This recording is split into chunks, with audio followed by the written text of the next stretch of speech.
Hey, what's going on, everybody? Welcome back to the channel. I'm here at Crypto Nation. Hey, I just want to say thanks to my recently new subscribers. And if you're new here, it's totally free. Go ahead and subscribe and hit the like button for post notifications.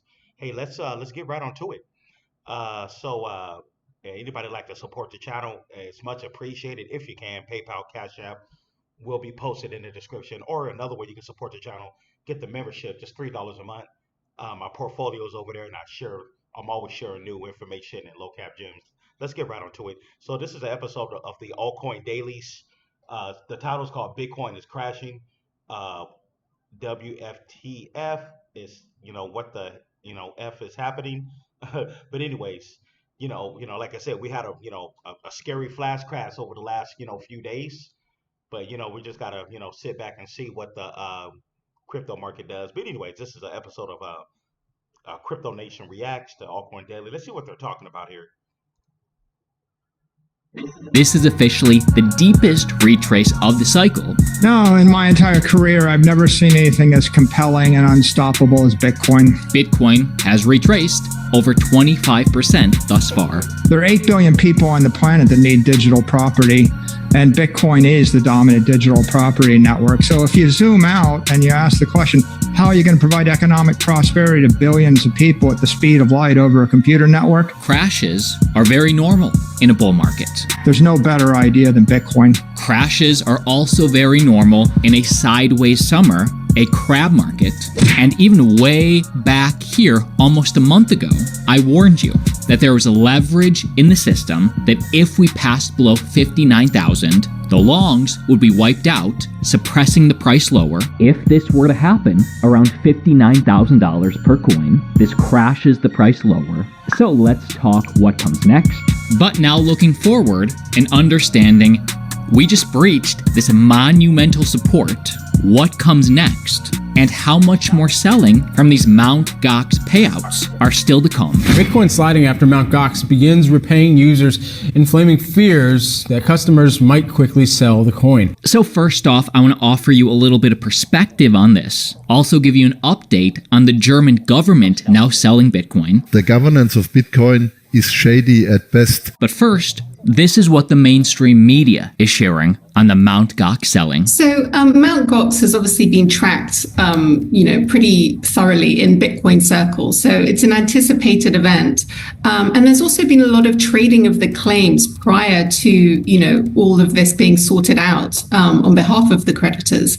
So it's really up for debate as to whether 9 billion is going to sort of flow onto the markets in one go. And it's actually highly unlikely. So any selling is likely to be staggered over a period of time. And actually, there's a question as to whether there will be any sellers, because as I say, it's likely that many of the claims have already traded hands and people already are either going to hold Bitcoin for the longer term or they're going to sell. But it's unlikely to happen all at once. So it should be managed and the market should be able to absorb any supply coming through. And she's absolutely right. There's about 140,000 Bitcoin that has been unlocked from Mt. Gox. That's about $7.6 billion that, if sold all at once, would need to be absorbed by the market. Well, just the Bitcoin ETF inflows alone could absorb that over the next 30, 60 days. At their peaks, they were doing $1 billion in daily volume. And again, there's only $7 billion to absorb if sold all at once. Really, just the coverage of Mt. Gox has caused more fear, uncertainty, doubt than the actual selling from Mt. Gox, meaning the bark in this case is looking like it's much worse than the actual bite. And really, the sooner that we get this over with, the better.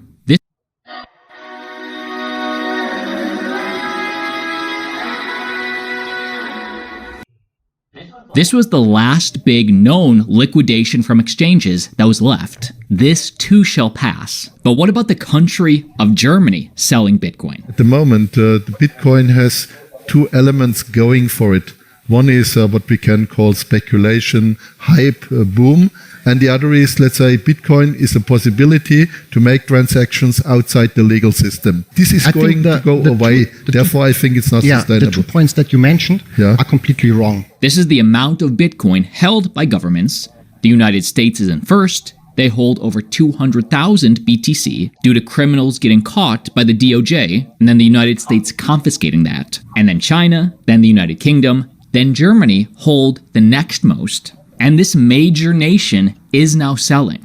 Just in, Germany has sold almost 4,000 Bitcoin since June 30th. They are liquidating this Bitcoin into euros. We can see this on chain in the Bitcoin wallets that Germany controls. I say weak hands to the strong hands. Germany's BTC can end up in better hands now. Now these wallets from the German government are being tracked, so make sure you subscribe. I'm going to keep you updated on this. Yeah, I do feel like this is kind of interesting what Germany is doing, but you know we'll see what happens. Like I said, Germany is dumping Bitcoin. You know, somebody else is going to pick up that Bitcoin. You know, at a cheaper price, right? Like I said, Bitcoin dipped down at what 50, what 4, close to 53. It got down close to 53. So let's see, you know, what happens. You know, but this is all interesting. What's happening in the market. So far, they are liquidating these assets, this Bitcoin, through Coinbase, Bitstamp, Kraken, and then unknown wallets. And we absolutely should have seen something like this coming.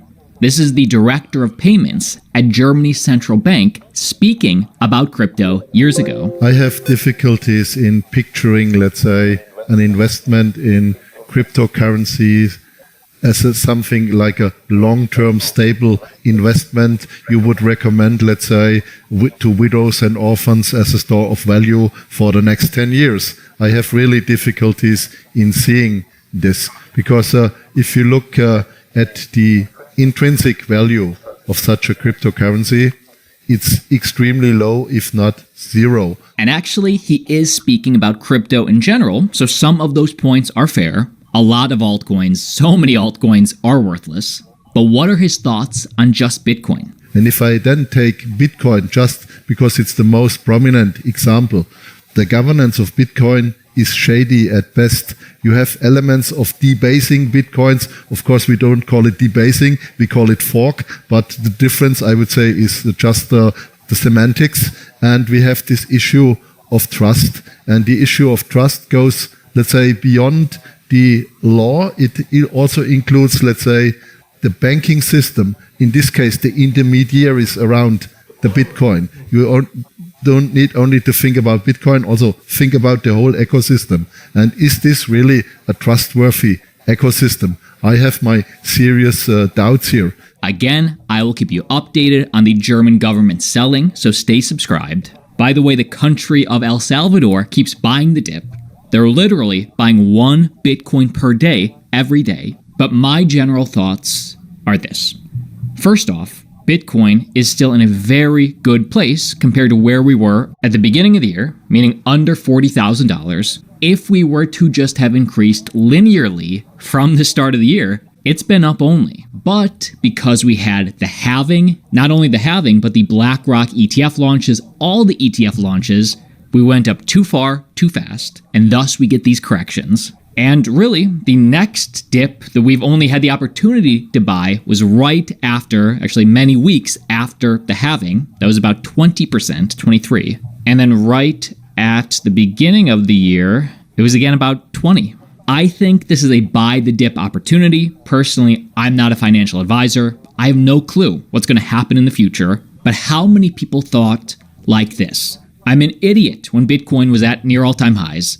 Why didn't I buy Bitcoin at $57,000 back in March?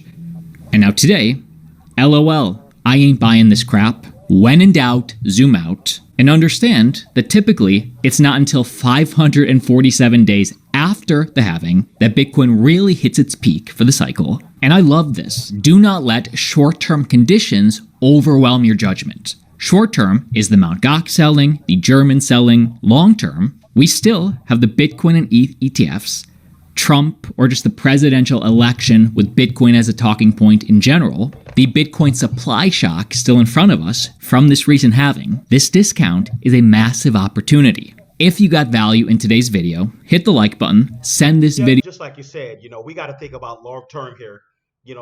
This recent crash, it does look kind of scary, but like I said, historically, this is what Bitcoin does every 4 years after the halving. So I still believe Bitcoin is going to get well over 100K by the end of this year.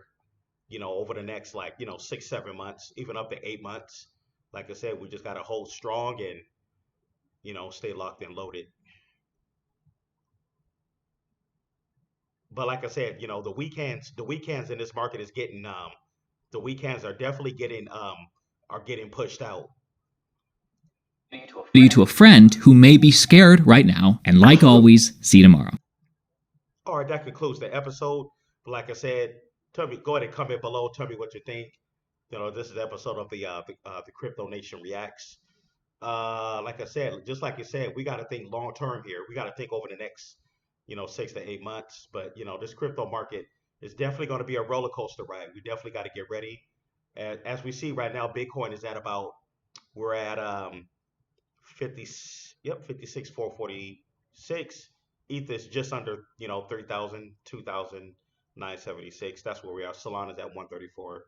There's BNB, XRP 42. Wow, XRP went down to 42 cents. What's that? 23 billion market cap. that high market cap. Yeah, there's Chainlink 1229. ICP went all the way down. I'm going to do a separate video when I get a chance. I'm going to do a separate video and talk about ICP. But anyways, I will see you guys in the next one. Thanks for tuning in.